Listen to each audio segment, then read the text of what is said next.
tayo ng onion leek, tomato at coconut milk. Tapos ilalagay natin ang chicken. And then later, spinach. And talong. Nilagyan ko lang ng konting tomato, ng konting kamatis. Yan. Nahalo-halo lang natin para hindi magkorta ang ating gata.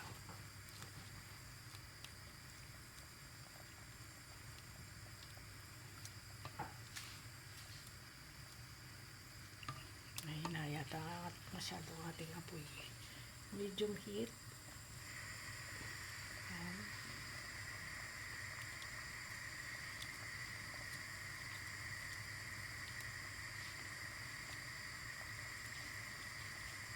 So, ayan, pakuluin na lang natin yan. Tapos lagay natin ang chicken.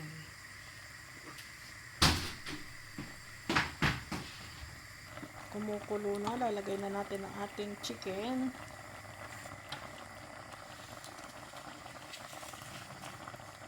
Lagay na natin ang chicken.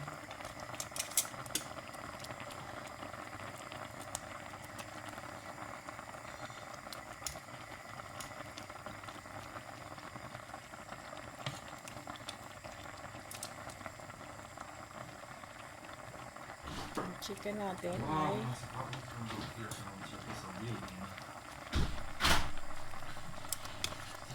bleeding. I'm bleeding. and soft, milk, Fuji milk. No, ito ang product eh. So, ayan, kumukulo na. And then, tatakloban natin. So, binoiled muna natin yung ating chicken. Ayan. Kumukulo na siya. So, lulutuin natin siya ng ganyan. Tapos, lalagyan natin ng spinach.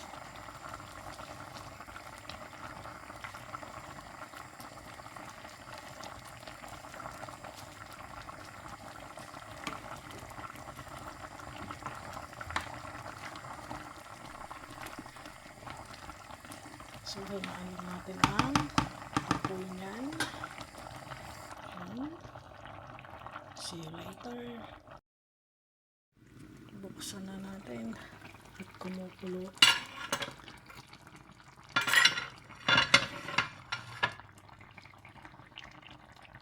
So, ayan, lalagyan natin ang talong. Kaya natin ang talong.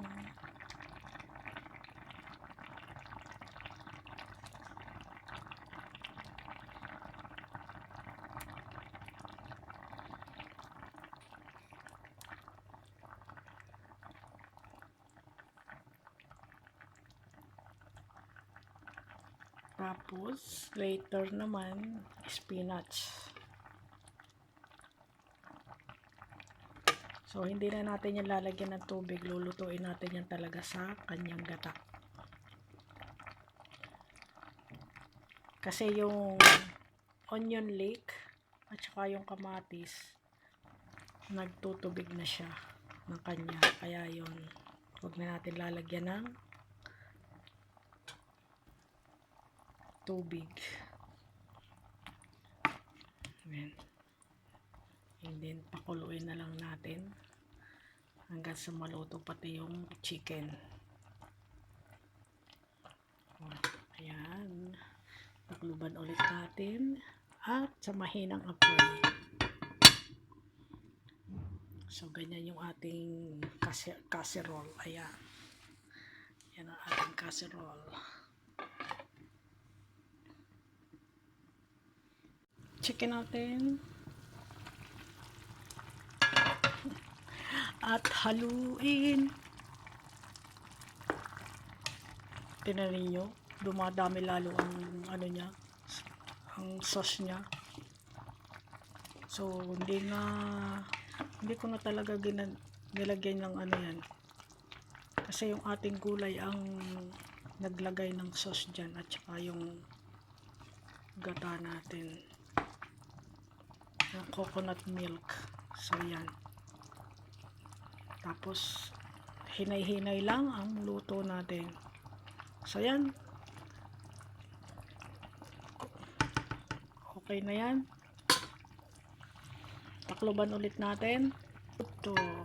Gusto ko kasi talong yan. Malambot na malambot. Okay. Later natin ilalagay itong spinach natin. Oh. Ayan. Yung spinach natin. Sa huli natin din ilalagay. Okay.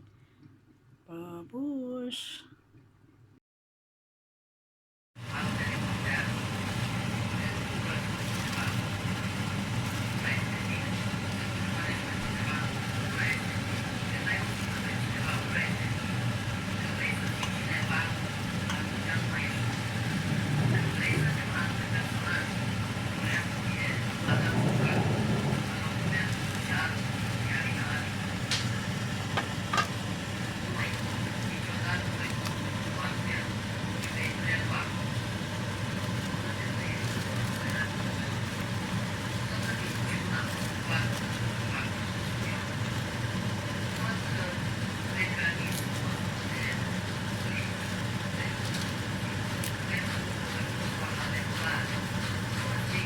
Kakaroon pa siya ng sauce.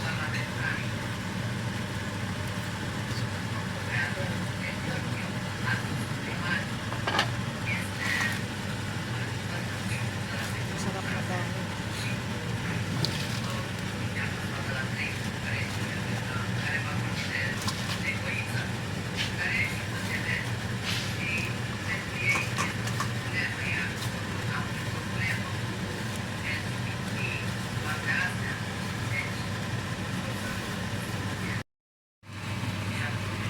Ito na.